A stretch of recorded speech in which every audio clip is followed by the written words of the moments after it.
Hi everyone and welcome to today's General Hospital recap. As always, don't forget to subscribe so you don't miss any of our videos or recaps. So let's get right to it because I'm pretty sure it's like the end of Valentine's Day. So like the kiss marks will be gone soon. At Elizabeth's place, there's an impromptu nurses meeting. Epiphany and Felix are there and they want to make sure Franco's on the up and up because they're worried about their friend Elizabeth. And like through that whole meeting, like I could feel Sabrina's absence and I was like, oh, my heart. Franco really wants to help them, and they need someone on the inside, a spy. So they give him his task, get a read on the situation. Is the hospital in disarray? Will they cave soon? Are they prepping for firing? What's going on? Franco leaves, and Epiphany now wants to dish about their relationship. But Elizabeth wants to stay on topics, but Felix and Epiphany are like, well, you know, we don't really have a quorum, so okay, we can't really have a meeting, so let's talk about you instead. And Elizabeth's like, fine, I'll tell you. And she says she's in love with Franco. At General Hospital, Laura tells Tracy to step up and help, and she kind of has the nurse's side on this, and by kind of, I mean totally has the nurse's side on this, and Tracy's like, no. Also, Valentine comes in with Anna, and there's like no doctors. Griffin's there though, and he asks what he did to her. And Griffin checks Anna out. Valentine tells him what happened with the collapse, this, that, and the other thing, and that she grabbed her head and collapsed. And Anna starts waking up a little. Griffin tests her with this, like, I don't know, hand pressure test. I don't know what's. I didn't go to medical school, and he seems super concerned, so that concerns me. In another part of the hospital, Hayden wakes Finn up, and he's like, whoa, like he's like really startled waking up, and she wants to know what's going on. He claims it's just exhaustion, and she's like, no, there's definitely more. She threatens to talk to Tracy, and he gets a page from Griffin, so he has to go. At the floating rib, Laura gives Tracy a hard time, saying she's not doing all she can. Hayden comes in to discuss something with Tracy, but Laura's like really pushing against this whole firing the nurses thing. So Hayden's like, you know what? I'll talk to you another time. And Tracy holds strong that she's doing what needs to be done. And Laura's like, look, my family is just as like into General Hospital as yours. They care just as much about they're in the history. You know, General Hospital has a real community feel, and the reason for that is like the nurses and the staff and, you know, the people.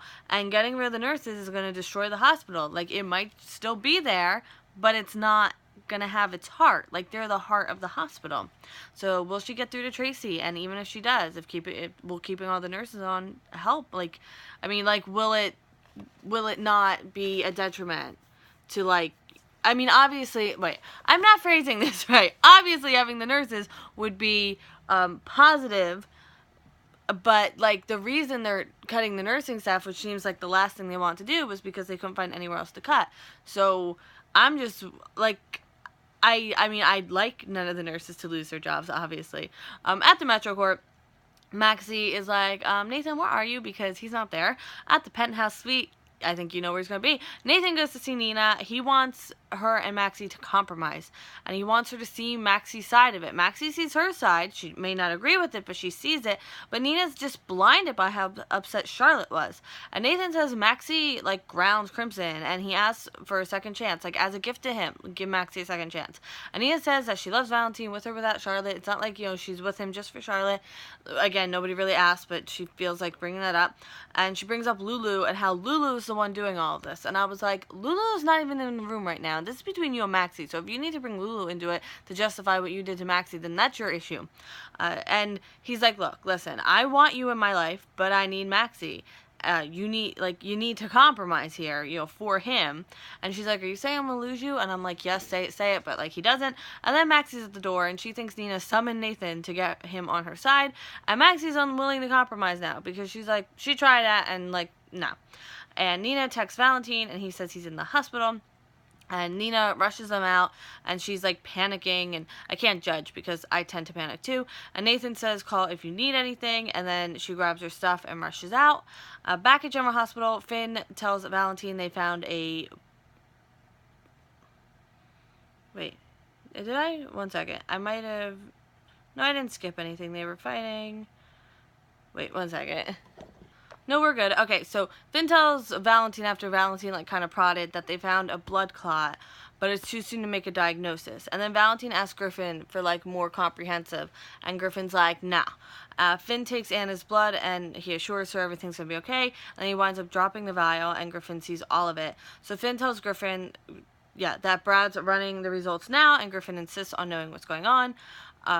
with him, and he follows him. He really pushes the issue, and he says he's still recovering, and then he asks, Griffin asks about his hockey injury, and then Griffin, like, grabs him, and then they get the blood work back, so I'm like, well, I guess that's the end of that. Valentine goes into Anna's room, and I thought he locked the door, but I guess he just closed it, and he, like, holds her hand, and he speaks Latin to her. It's a phrase that she had taught him, and he seems, like, genuinely upset she wouldn't remember. Like, he's so concerned and upset, and, like, this whole side of him, and I'm like, it's hard for me to reconcile these two sides of him, and I love it. Franco comes to work, and he talks with Hayden, and she immediately brings up Elizabeth, and he says he can see where management is coming from. Like, obviously he sees Elizabeth's side, but, like, he can see both sides, and he understands, you know? At Kiki's place, Killen is getting serious, if you know what I mean, and I have awarded points in the guessing game, and I will let you know at the end of this. So they talk, they're happy, and she knew they'd get there, and, you know, because he's always there for her. And then she talks about Ava, and, you know, she's so conflicted, but she trusts Dylan, and she wants to feel this way forever because she's so happy, and he's so happy, and they're so happy, and it makes me happy because we all need to be happy right now. And now, end scene. Tracy says Laura's right. You know, she lost track of what was important, and she's thinking maybe there's another solution. I'm like, what solution? Please tell me. Hayden tells Franco that anyone of the nurses not marked for layoffs that called out sick will probably be fired, and Hayden also says non-essentials are being cut, including art therapy. So you're fired, like, right now. Bye. Maxie and Nathan go back to the Metro Court, and Maxie wants Nina to be happy, genuinely. Like, she can see how happy Valentine makes her, but she doesn't want her to get hurt. At the hospital, Nina arrives, and he gets help to find Valentine, and when she opens the door, he's holding Hannah's hand and, like, doting on her, kind of, like, the way he's looking at her, like, he's, you know. And then Finn says that Anna's test results are not good, and I'm like, well, isn't that a bag of laughs right now? So I love everyone's theories that Griffin could possibly be Anna's, because, like, I literally love that, and I'm a big supporter of Bring Duke back. Like, I don't care what kind of mumbo jumbo storyline they gotta make to put him back on my screen alive. Maybe like a witness protection program, or like, I don't know, the WSB picked him up and like he's been in hiding. Like, I don't care what it is. I want him back on my screen. I want him to meet Griffin, and I want him, Griffin, and Anna to be a happy family. That's what I want. It's my birthday wish. So in a month, if it doesn't happen, Drama Hospital owes me a birthday present.